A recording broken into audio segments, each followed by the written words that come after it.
세자도 아마 알고 있을 것 같긴 하지만요. 아닌가요? So I've never seen Kingdom, the Netflix K-drama that zombie-filled action RPG Kingdom the Blood is based on. So I can't speak to how accurately the game adapts its characters and settings, but based on my limited time hands-on preview, I can confidently say that as a melee-focused brawler, the high potential for customization and personalization in combat and quick pickup and playability makes a strong first impression. However, with some bothersome mobile game design galore and real lack of challenge in the single-player campaign, it's hard to know how much of a bite you could really take out of the experience.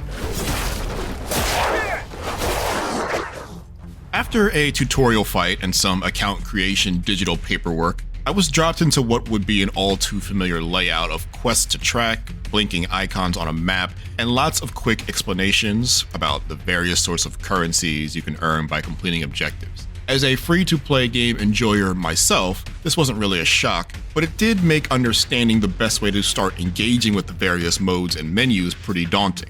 I had some handy starting advice via PR tour guides, but I could see a brand new player just ignoring all of this completely.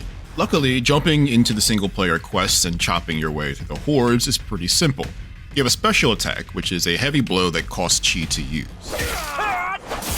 Stringing these basic attacks together in short combos punctuated by a special attack changes the ladder. So instead of the big swinging chop you would get from using it by itself, it could become a spinning kick that knocks enemies over.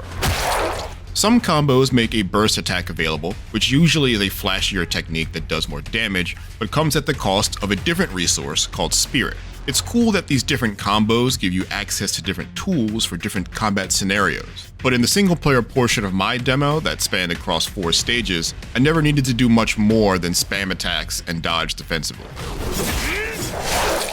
Between the stages of a level, you select one of 3 options for gaining resources from the Fallen. You can choose to prioritize health or souls to drop from your enemies, or a balanced mix of both. Between rooms, you spend these souls on roguelite-style buffs, but the only ones available were different percentages of temporary attack buffs or pretty redundant healing bundles. There's certainly an opportunity to flesh out this part, as it seems very undercooked and had no real noticeable impact on my playthrough so far.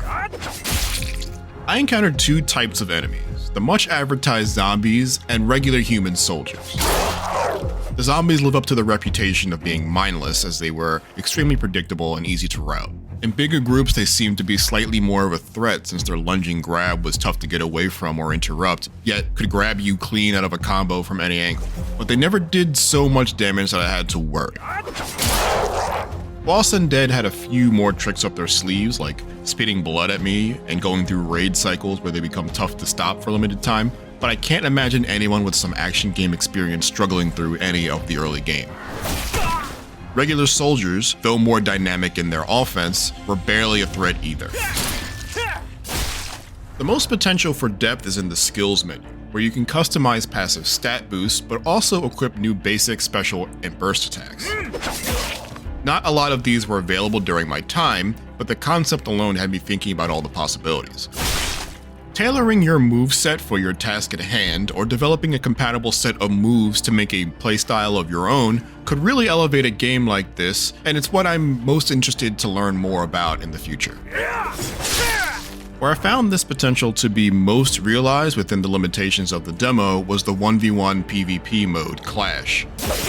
Me and my opponent, each playing different characters, and me equipping new secondary abilities, had a tense back and forth looking for the right points in each other's attack patterns to counter-strike. Even if we played the same character with a different assortment of attacks, I imagine we would have a lot to learn on the fly about one another, and that quick tactical thinking is a hallmark of good competitive fighting gameplay.